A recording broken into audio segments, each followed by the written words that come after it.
few days ago, Donald Trump spoke at the White House, and I want to watch through his speech because apparently he spoke at length about climate change and calling it a hoax. So I want to see what does the leader of the United States of America bring to the table. Let's see. Energy is another area where the United States is now thriving like never before. We're getting rid of the falsely named renewables. By the way, they're a joke. They don't work. They work quite a bit. They're too expensive. They're not strong enough to fire up the plants that you need to make your country great. Yeah, you don't need renewables to fire up plants. I don't know why that sentence is supposed to make sense in some way.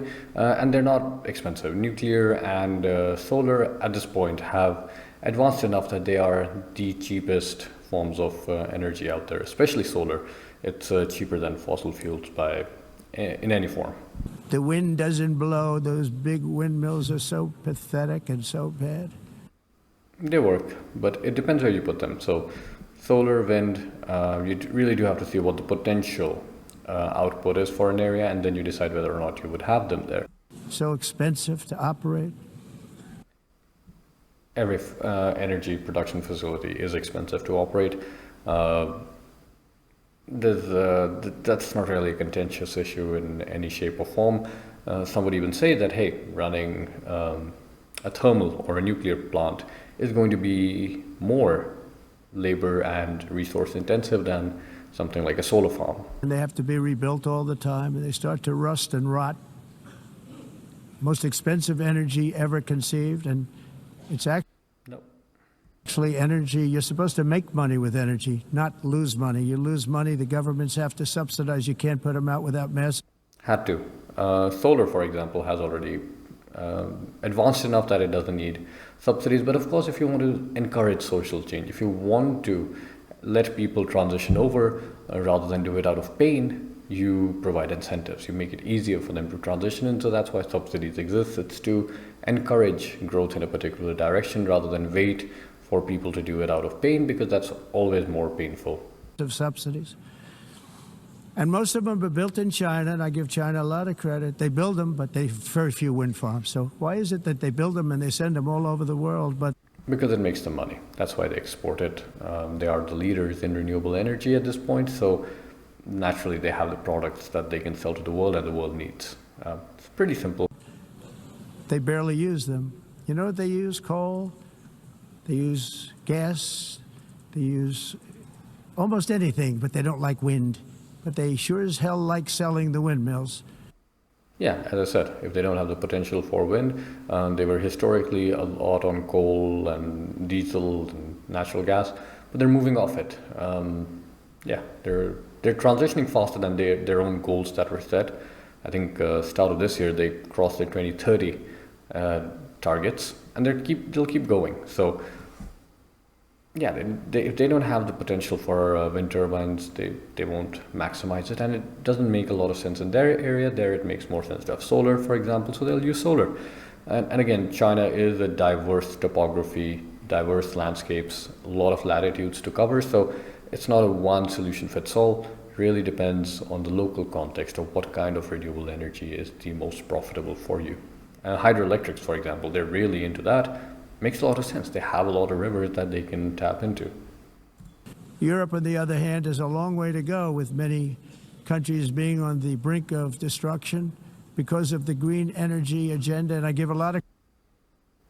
I did not know that Europe was getting destroyed by the green energy agenda, but it's not true. No one's getting destroyed. For countries and societies that it's an opportunity for to have localized energy, have lower maintenance, cheaper energy, and reduce their reliance on imports for raw materials, they definitely do like renewable energy. And then also for some countries like in the Middle East, they invest into renewables, even though they don't really need renewables for themselves. They have enough fossil fuels. They still invest it because they see that there's a demand for it in other parts of the world, and if they invest in it, it makes them money, so they invest in that. But yeah, Europe is not destroying itself. If you're employing or you're opting into some form of green energy, you do it because it benefits you in some way, even if it's just cleaning up your local air, which is something we need to breathe as humans. Good. Credit to Germany. Germany was being led down a very sick path, both on immigration, by the way, and on energy.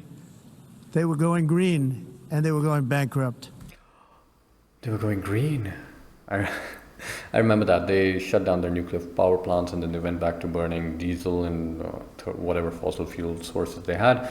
The consequence was now that every winter they're kind of like held hostage by the Russian oil supply. I don't know, how is that a good thing? They could have been in energy surplus today with very cheap energy for everyone, and maybe even better nuclear reactor technology, because they would have invested more into the technology. They would have had more money to research it. It could have been much better. I think they made a wrong turn, but maybe they'll correct it in the future. I don't know. I'm not keeping too much, in touch. I'm not staying in touch with the German politics and social scenarios too much, except what they do around Gaza. And the new leadership came in, and they went back to where they were, with fossil fuel and with nuclear, which is good. Okay, I'm just going to let him ramble about Germany. I don't really care, but what is this face? What is this makeup? And where is the filter? I thought we were supposed to get filters whenever he does a public appearance, so that at least in the media he's not, I don't want to look at this face. What is it? It doesn't even look human. It just looks decomposing. Ugh. It's now safe, and you could do it properly. But they went back to where they were, and they opened up a lot of different plants, energy producing plants, and they're doing... Dude, this guy rambles. Are we at 1.5 speed yet? No, we're not. I'm going to speed it up. Let's do 1.25. Well, I give Germany a lot of credit for that. They've said this is a disaster, what's happening. They were going all green. All green is all bankrupt. That's what it represents. And it's not politically correct. I'll be very badly criticized for saying it, but I'm here to tell the truth. I don't care. What? Politically correct? Dude, being factual is not politically correct. Politically correct is, hey, I'm not going to be racist on camera. That is being politically correct. I'm going to not exclude minorities. That is called being politically correct. I'm not going to use words that could offend someone. That is politically correct. And by someone, I mean like, hey, I'm not going to use slang for a certain group of people. That's derogatory, all right? I'm not going to call people names, which he does all the time, but okay. That is politically correct. Being wrong is not politically correct. It's just being wrong. No form of correctness over there. I'm in New York City. I'm feeling a lot safer. Crime, we're getting crime down. And by the way, speaking of crime, Washington, D.C. was the crime capital of America. No, it wasn't. Now it's after 12 days, it's a totally safe city. Everyone's going out to dinner. They're going out to restaurants. Your wife can walk down the middle of the street with or without you. Nothing's going to happen. My people have done a fantastic job. And yes, I called in the National Guard, and the National Guard took care of business. 1.5 times, and he sounds so normal. But I'm not going to talk about any of this stuff. They weren't politically correct, but they took care of business. We got 1,700 career criminals out, brought them back to where they came from, the countries where they came from, or put them in. Career criminals? Their entire career is criminals? Why, if that's their career, why are they on the streets, Mr. Trumpy? Washington, D.C. is now a totally safe city again, and I welcome you to come. In fact, we'll have dinner together at a local restaurant, and we'll be able to walk. We don't have to go by an armor-plated vehicle. Is that what was happening in America? People driving BMPs and tanks? I don't know. I don't know where this man lives. Maybe in his head. We'll walk right over there from the White House. They've given up their powerful edge, a lot of the countries that we're talking about in oil and gas, such as essentially closing the great North Sea oil. Oh, the North Sea, I know it so well. How do you know the North Sea so well? Huh? Have you been exploring it before everyone else? Aberdeen was the oil capital of Europe, and there's tremendous oil that hasn't been found in the North Sea. Tremendous oil. And I was with the Prime Minister I respected and like a lot, and I said, you're sitting with the greatest asset. They essentially closed it by making it so highly taxed that no developer, no oil company can go there. They have tremendous oil left, and more importantly, they have tremendous oil that hasn't even been found yet. And what a tremendous asset. Wait, how do you know they have oil that hasn't been found yet, unless you found it? How do you know what you don't know? And what a tremendous asset for the United Kingdom. And I hope the Prime Minister is listening, because I told it to him 3 days in a row. That's all he heard. North Sea oil, North Sea, because I want to see them do well. Was he nagging? The Prime Minister of UK. I want to stop seeing them ruining that beautiful Scottish and English countryside with windmills and massive solar panels that go 7 miles by 7 miles, taking away farmland. But we're not letting this happen in America. In 1982, the executive director of the United Nations Environmental Program predicted that by the year 2000, climate change would cause a global catastrophe. He said that it will be irreversible, as any nuclear holocaust would be. This is what they said at the United Nations. What happened? Here we are. Another UN official stated in 1989 that within a decade, entire nations could be... Wait, what? Yeah, climate change predictions have gotten better, that is true, whatever. But, what, 1989? Wiped off the map by global warming. Not happening. You know, it used to be global cooling. If you look back years ago in the 1920s and the 1930s, they said, global cooling will kill the world. We have to do something. Is he taking excerpts, like there was someone was expecting that the early 2000s there would be, climate change would have done irreversible harm, and then, someone in the UN was saying 1989, and then the 1920s. Listen, the science has progressed, right? There was a time when we didn't expect the Earth to be able to hold more than 5 billion people. It definitely takes more science, more data to get more accurate results. More accurate, not precise, accurate. We get closer to the truth. And the fact that, yes, the damage from climate change is going to be reversible. If you look at it logically, if you manage to spend some time reading the consequences of climate change, you realize that the changes that will happen will be irreversible. Like, for example, extinction. There are already many animals that are extinct. You can't change that back. And of course, we haven't really gotten into, the hard times of climate change. We're still just kind of walking over to the entrance right now. We haven't really hit the dirty spot. And so, sure, the predictions have gotten better, but to suggest that a statement made 3 decades ago, 6 decades ago, or even a century ago hold any meaning today, on something that has actually evolved and become more and more researched to a point that climate change is now a theory. And a theory in science is something that has been failed to be disproven multiple times. We've taken multiple stabs at trying to disprove something. If you say, evolution, then we try multiple attempts to disprove it, and we fail. Every time we just end up failing to disprove evolution, it just becomes a theory, right? Same goes with climate change. There has been just so much investigation and evidence at this point that there really is nothing else to be said, which is why it's such a fool's errand to try to argue against it. Then they said global warming will kill the world, but then it started getting cooler, so now they could just call it climate change, because that way they can't miss. It's climate change. No, it's not climate change because the world is cooling. The world is not cooling, it's getting warmer. The issue is also not that it's getting warmer, the rate at which it's getting warmer is way too fast. Nothing can adapt to it, and then that causes systems to start failing, and then when the systems and the environment around us fails, our society starts to fail. That is the issue with climate change. That's why it's such a big concern. Now, the world isn't cooling. The reason we called climate change and not use the previous term, which was global warming, is because not every location or every season witnesses warming. Sometimes winters are harsher. Now, I could tell you, well, that is because there's more energy in the system, so the winters just become harsher, the snowstorms become more intense. I could tell you that, but how often has it been said that you can't call it warming because not everybody is getting warm, okay? Generally everyone is, but some places can always be looked at and say, well, this year it wasn't as warm. This year was actually cooler than the last year. So in the grand scheme of 5 years, 10 years, it doesn't really matter because you definitely get much warmer and you stay there. But it derails from the main conversation, and it's not really an accurate term to be said because it's not the warming, again, that we are concerned with, it's the change, the rate of change. And so climate change is just a more accurate term. It also has stopped a lot of that, argumentation. Like global warming, well, it rained a lot and it wasn't as hot this year than last year. Explain that, right?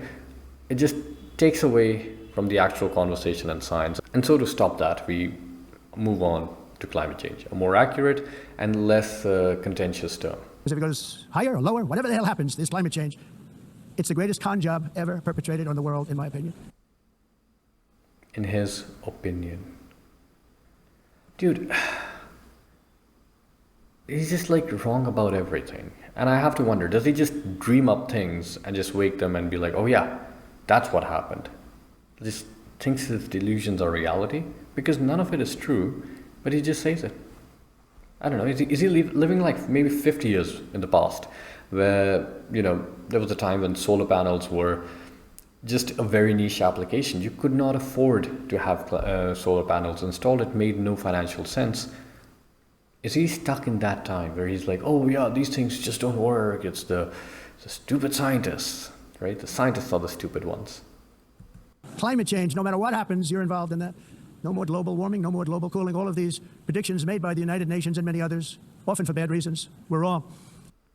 No, they're not wrong. They're right. And if they're wrong, prove it. Again, the challenge is open. Prove it. But then no one can do it, just like this man. And yeah, I don't know. The United Nations, first of all, is not predicting anything. It's just hires scientists to do the work. And that's the beauty of science. You don't have to care about the speaker, the publication, or whatever. You just have to look at the method, and the methods can stand for themselves. That's why we strive for the scientific method. It should not matter who did what did, whether there was divine revelation or not. All that matters is what you did. And if you do it right, it can be replicated. Okay, so yeah, just prove us wrong then, Trumpy. Should I just call him Simpleton? I'm going to call him Simpleton, maybe Simpy. I'm going to call him Simpy now because his brain is just too smooth. They were made by stupid people that have cost their countries fortunes and given those same countries no chance for success. If you don't get away from this green scam, your country is going to fail. And I'm really good at predicting things, They actually said during the campaign. No, he's not good at predicting anything. Nope, he's wrong. We benefit from it. Here, north of you Americans, you'd find the province of BC. Pretty much all hydroelectric. And look at us. You wish you had electricity like us. Cheap, reliable, wonderful. We love it. And it's great. It's great for us. Great for our budgets. Great for the provincial economy. Can't complain. Yeah, the best-selling hat. Trump was right about everything. And I don't say that in a braggadocious way, but it's true. I've been right about everything. And I'm telling you that if you don't get away from the green energy scam, your country is going to fail. And if you don't stop people that you've never seen before, that you have nothing in common with, your country is going to fail. Did he just say, if you see people you've never seen before, your country is going to fail? Is he trying to say, oh, people you have nothing in common with? So, except being human, all your human emotions, all human values, except that. By the way, I know he's talking about Muslims, but... I'm the president of the United States, but I worry about Europe. I love the people Oh, it could also be Mexicans, right, yeah. of Europe, and I hate to see it being devastated by energy and immigration. This double-tailed No, he was talking about Muslims because, of course, yeah, a lot of Mexicans are Christians, and he wouldn't be saying nothing in common with that. He typically just means Christians. So yeah, non-Christians, and I guess specifically Muslims, but could be Hindus, Buddhists, atheists, I guess everybody, because yeah, there's nothing else left. monster destroys everything in its wake, and they cannot let that happen any longer. You're doing it because you want to be nice, you want to be politically correct, and you're destroying your heritage. It's because people have spines, they have values, they have character, they can stand by their principles without caving to fear, Donald. They must take control strongly and immediately of the unmitigated immigration disaster and the fake energy catastrophe. Fake energy catastrophe. Dude just rambles out phrases. They mean nothing, and he'll just say them. But at least he's smart. Before it's too late, the carbon That way I footprint can is a call hoax, him an idiot. made up by people with evil intentions, and they're heading down a path of total destruction. You know, the carbon footprint was a big, big thing a few years ago. I remember hearing about the carbon footprint, and then President Obama would get into Air Force One, a massive Boeing 747, and not a new one, an old one with old engines that spew everything into the atmosphere. He'd talk about the carbon footprint, we must do something. Then he'd get in, and he'd fly from Washington to Hawaii to play a round of golf. And then he'd get back onto that big, beautiful plane, and he'd fly back, and he'd talk about, again, global warming and the carbon footprint. It's a con job. Okay, first part. Carbon footprint, just a measurement. It's not a con job, it's not fake, it's not whatever the fuck he thinks it is. It's just a measurement, all right? You can say, I don't like the measurement, I disagree with the measurement, I don't think this measurement has any value. You can say all of that, you can't say measurements don't exist, all right? So Mr. Smooth Brain over here, okay, whatever. Second point is, yes, people should still take planes. The president of the US is not expected to, go on a horse everywhere or whatever. When you need a plane, you need a plane. Golf, I don't think he has any right to critique anyone about, because holy shit, the amount of money he wastes on golf. But maybe that's something shared by presidents. I don't know why these presidents play golf. It's the most lame sport ever. Sorry, golfers out there, but it just looks very lame, and I could not imagine the boredom in playing so slowly. But they all do it. Must be some common club they have up there. It's like, you're the president, you have to play golf. But yeah, people will still fly in planes, all right? The point is not to upend your lives. The point is to make them, for them to have, in his words, a smaller carbon footprint. And yeah, some people cannot do it. If you host the UN assembly in the US, people will take planes to get there. There's no other way to do that. So nothing, I don't know why people imply like that there's an alternative, or, hey, get on a cargo ship and come over in a month. The president of some country is just going to be in a cargo ship trying to save fuel. No, that's not how it works. And it's also not any significant fraction of the emissions that we are concerned about. So this argument asking about why do these UN people fly in planes, or why does anyone travel long distances in a plane, is because, yes, that is the best way to do it right now. Sure, should it be greener? Maybe, of course, I wouldn't argue with that, but it shouldn't. I don't know why this don't fly airplanes is considered a solution when no one's asking for it. At extreme cost and expense, Europe reduced its own carbon footprint by 37%. Think of that. Congratulations, Europe. Great job. You cost yourself a lot of jobs, a lot of factories closed, but you reduced the carbon footprint by 37%. However, for all of that sacrifice and much more, it's been totally wiped out and then some by a global increase of 54%. Much of it coming from China and other countries that are thriving around China, which now produces more CO2. China and countries around China. Is he trying to talk about India? I don't know. Or can he just not think about countries like Taiwan, Vietnam, the rest of Malaysia, Indonesia, whatever? Is he unable to name the countries, or just like China and countries around it? Could have said Asia. Than all the other developed nations in the world. No, they don't. But there is a nuance to it, of course. There's 1 billion plus people in China. There's 1 billion plus people in India. So to suggest that they should have lower emissions than just a bunch of 300 million Americans, no, that doesn't make any sense. Carbon emissions are a cost, right? You burn carbon to do things, and which is why we have to use the metric of per capita. How many people is that emission supporting out of the entire population of the human race? Imagine if the entire population of the world was in one country and then one person in another. Now, would everyone else, like these 8 billion plus people, have to reduce their emissions below this one person? No, right?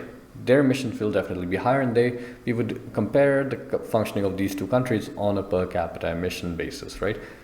And that's why the per capita is more important, on which case countries like India, China, it's actually below the global average, and the US is one of the highest emitters, which is, I guess, is also the reason why they don't use that metric, even if it's more, I would say, accurate. It's the correct one to use, and not just like, hey, these 2 billion people, they emit more than us 3 million. Yeah, naturally, even if everything was the same, they would still emit more because there are more people there. There's no rocket science to this. So all of these countries are working so hard on the carbon footprint, which is nonsense, by the way. It's nonsense. It is not nonsense. It's just a measurement. It's interesting. In the United States, we have still radicalized environmentalists, and they want the factories to stop. Everything should stop. No more cows. We don't want cows anymore. I guess they want to kill all the cows. They want to do things that are just unbelievable. No, they don't want to kill all the cows. They don't want to shut down all the factories. I don't know where to even start when you're so wrong, but I'll just say no. All right, agriculture is a big polluter, and because we don't have a lot of solutions to it right now, we say, hey, try to emit less, eat less red meat, so we don't have to produce so much of it. That's about it. That's the only suggestion that's realistically being made. I don't know why he's so offended by it and why this is being brought up in the US, but also the UN Assembly, but it is. By the way, this is really long for a UN speech about just climate change. And you have it too. But you know, we have a border, strong, and we have a shape, and that shape doesn't just go straight up. That shape is amorphous when it comes to the atmosphere. And if we had the most clean air, and I think we do, we have very clean air, we have the cleanest air we've had in many, many years. But the problem is that other countries, like China, which has air that's a little bit rough, it blows. And no matter what. Yeah, the air blows. He thinks they have the cleanest air. Listen, air from China isn't coming over to the US, okay? The way air moves is very much like the ocean currents. It's a fluid. It's governed by a lot of the physics of the planet. So latitudes share more of their emissions than anything else, and the hemispheres don't share it at all. And also the effects fall as distance increases. So, if I smoke a cigarette over here, it's not going to buff its way way over to Seattle or something. No, right? It's just going to settle within the next few meters, maybe within the city itself. They're called air sheds, by the way. A lot of local geographies, topographies, they circulate most of the ground level air within themselves. So emissions, global emissions, right? Like the atmospheric carbon dioxide levels, those definitely rotate around in the, bands of, on a, I would say, a latitude level. So a few degrees together would be circulating a certain amount of emissions. But when it comes to the ground level emissions, especially pollution, which is what we're talking about here, particulates don't mix up like the other gases do. They pretty much have a localized effect, which is why as soon as you shut down things like coal powered plants, you see drastic effect in the air quality of the local area, something London has quite a bit of history with. You're doing down here, the air up here tends to get very dirty because it comes in from other countries where their air isn't so clean, and the environmentalists refuse to acknowledge that. Same thing with garbage. We don't refuse to acknowledge it. It just is not what's happening. What do we acknowledge? I acknowledge you made up this fact, but that's not how the world works, buddy. In Asia, they dump much of their garbage right into the ocean. And over about a 1 week and 2 week journey, it flows right past Los Angeles. You've seen it. No. There's no garbage making its way over in 2 weeks or whatever. The island, the big garbage island in the Gulf of Mexico exists because, again, oceans and ocean, I would say, currents are defined roughly, broadly, but they are defined. I can't just throw a wrapper over here and expect it in the US. No, there's no probability of that happening. It won't happen, and it doesn't happen. Massive amounts of garbage, almost too much to do anything about, flowing past Los Angeles, past San Francisco, and then somebody will get in trouble because he dropped a cigarette on the beach. There's garbage in the ocean, so I should be allowed to litter.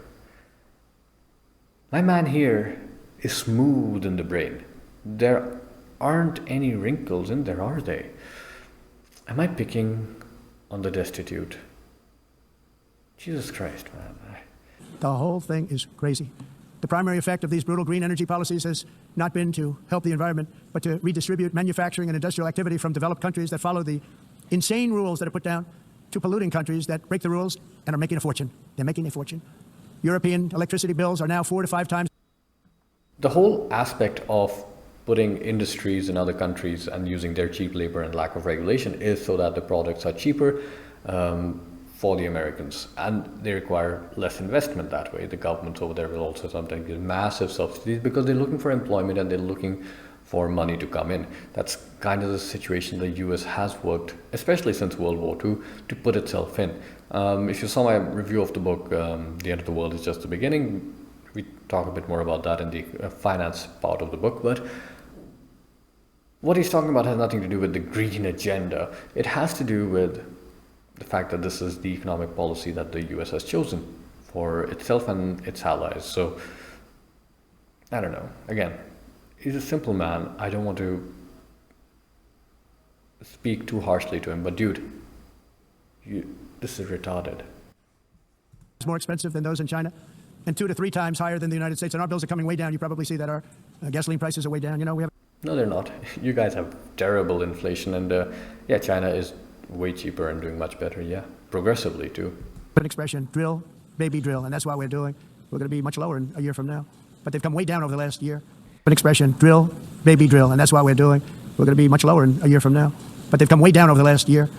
Hey man, he cannot remember a fact for his life, but he does remember his quotes. I have to give him that. He's quite a simpleton, isn't he?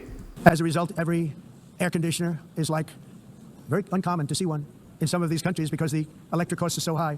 So while the U.S. has approximately 1,300 heat-related deaths annually, that's a lot. Europe loses more than 175,000 people to heat deaths each year because the cost is so expensive you can't turn on Really? You lose 175,000. an air conditioner. What is that all about? That's not Europe. That's not the Europe that I love and know. All in the name of pretending to stop the global warming hoax. Listen, I don't know what he's thinking. He's conflating two issues. Being energy insecure is not the same as having renewable energies. A lot of the big push for renewable energies is also to be more energy secure because it gets cheaper and it becomes localized. You don't have to rely on imports all the time. The running costs are cheaper. So there's this, I know this is generally also in society. There is this confusion because there was a time when energy was far too expensive to be produced sustainably. Okay, the first editions of solar panels, they didn't have much output and you wouldn't use them because it made no financial sense.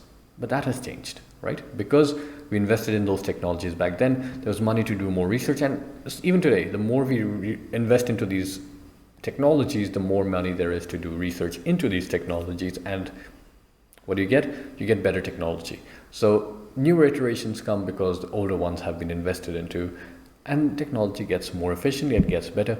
It has been a continuous progress on that end.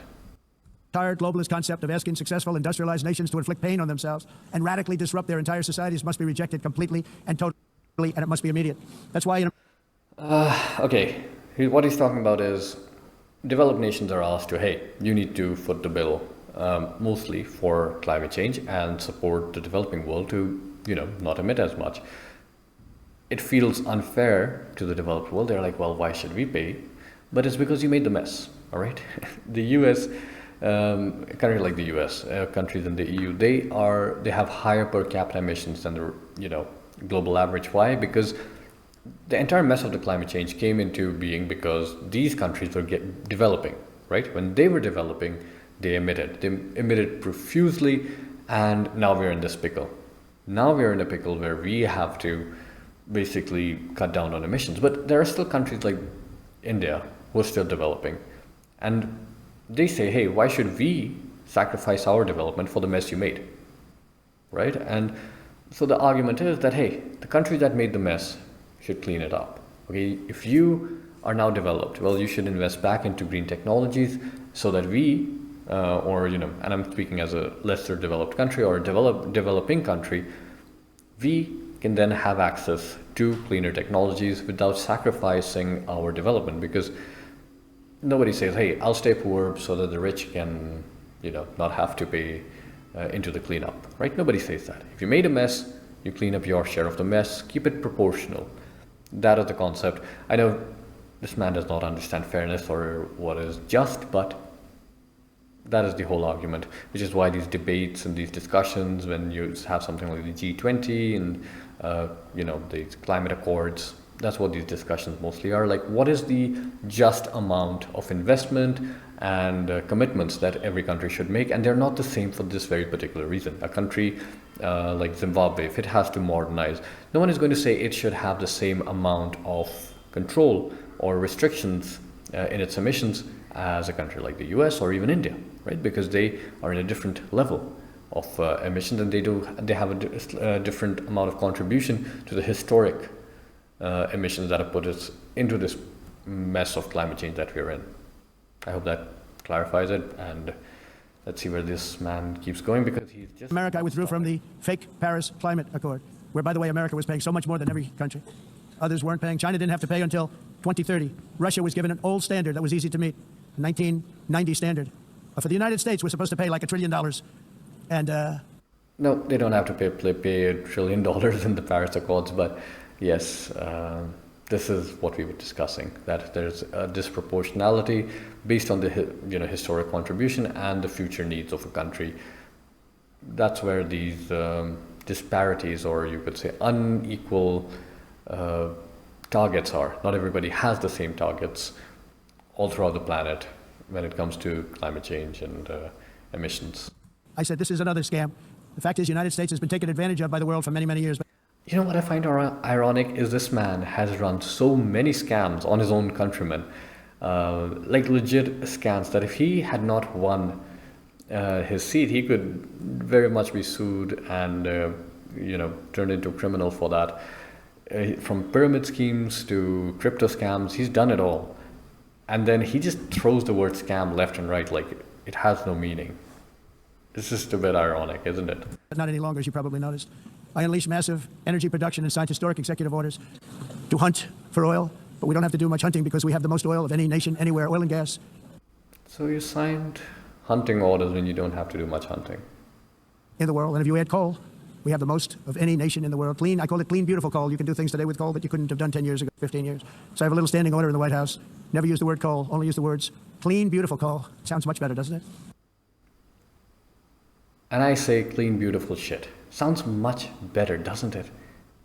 Does it mean anything? No. But we stand ready to provide any country with abundant, affordable energy supplies if you need them, when most of you do. We're proud. Who? Mexico, maybe? Who's asking for it? You already import energy from Canada. Exporting energy all over the world. We're now the largest exporter. In the United States, we want trade and robust commerce with all nations, everybody. We want to help nations. We're going to help nations.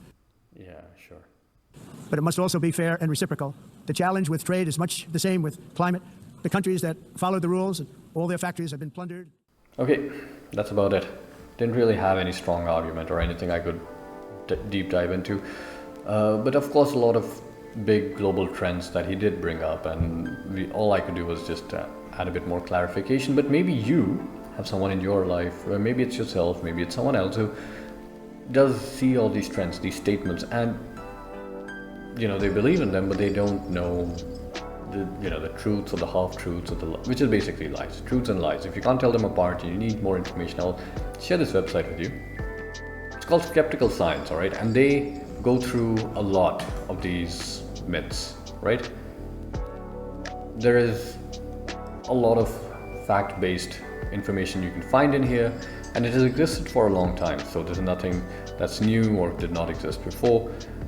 Definitely a site worth exploring if you're still on the fence or you have any doubts yourself, because a lot of arguments that come up even today, I've not seen every single argument out there, so sometimes I go to this website and I'm like, really, is that true? And then I go here and I get the actual facts, but of course you can just Google facts today, so either or, whichever works for you. Google them, or you can go here and just read up some of these more common arguments that are presented against climate change.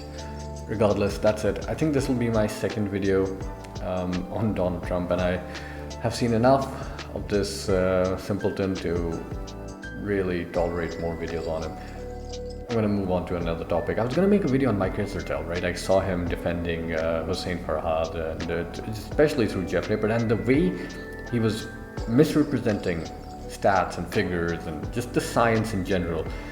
Just the scientific method that he was trying to defend was wrong, and I thought, okay, I'm gonna make a video, call him out on it. Now apparently someone else has made a video calling out his entire PhD as a fraud and just basically a piece of shit. So me concluding the video with, hey, I think this man is not qualified to hold his credentials, or is just a low tier holder of his credentials. That does not hold any weight or water compared to what has already been published in the last 3-4 days. So I guess I'll just leave that video aside, and maybe if I find something more interesting, I'll make a video on that. See you next time.